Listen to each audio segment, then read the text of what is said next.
السلام عليكم الإخوة. على حسب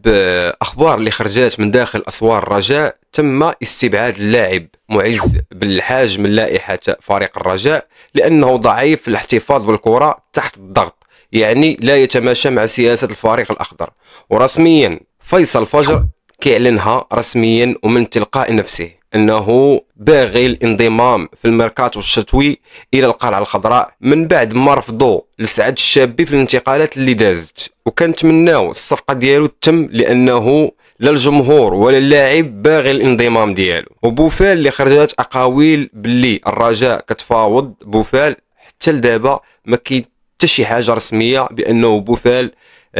راه الرجاء كيتفاوضوا عليه، والا كانت شي حاجه راه كنتمناوها بفارغ الصبر، لانه من اللاعبين اللي صراحه ما كرهناهمش اصلا يرجعوا للمنتخب. والمدرب الجنوب الافريقي فاضلو ديفيز قدم تصوره لاداره الرجاء الرياضي بخصوص الميركاتو الشتوي، حيث طلب التعاقد مع 3 لاعبين اجانب، مهاجم، جناح وصانع العاب، اللي قلنا في البدايه ديال الفيديو اللي هو بالحاج بن معز التونسي، اللي بغاهم يكونوا بجوده عاليه، مع البحث عن بديل للظهير الايسر يوسف بن العمري. صراحه انا كنشوف بانه الزهواني غادي نضيعوا فيه، لانه لاعب كيلعب في نفس البوست ديال يوسف بن العمري، وتبارك الله مؤهلات كبيره، حيت دابا كنسمعوا بانه الاهلي داخل على الخط وجا هي كتحاول تفاوض مع هذا اللاعب،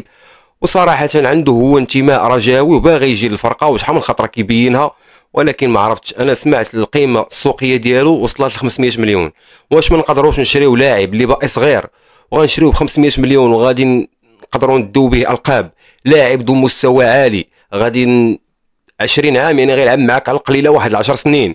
غتستافد منه 10 سنين. صراحه كنتمناو من الاداره ديال جواد الزيات على انها تشوف في هذا المشروع هذا. فاضلو كيتواصل باستمرار مع الرئيس جواد الزيات لتنسيق الانتدابات ورفض الاستغناء عن اي لاعب باستثناء النيجيري موزيس اوركوما اللي ما قدم حتى شي اضافه مطلوبه، والله ياخذ الحق في اللي كان سباب اللي هو لسعد الشابي اللي جابوا لينا وتيقول لنا بانه لاعب كبير وراه ما لقيت والو في السوق. كما قرر فاضلو ديفيد منع فرصه جديده للجناح السنغالي عثمان ساخو اللي صراحه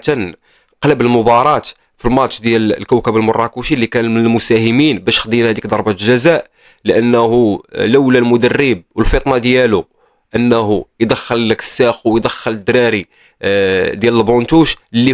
هما اللي قلبوا لنا هذيك المباراه واللي خلاونا نربحوا وناخذوا 3 بوين اللي كانت مهمه ومصيريه بالنسبه لي انا اولا بالنسبه بزاف ديال الرجاويين، لان الا غتخلينا قراب من الصداره وهنا غنكونوا لاعبين على البطوله.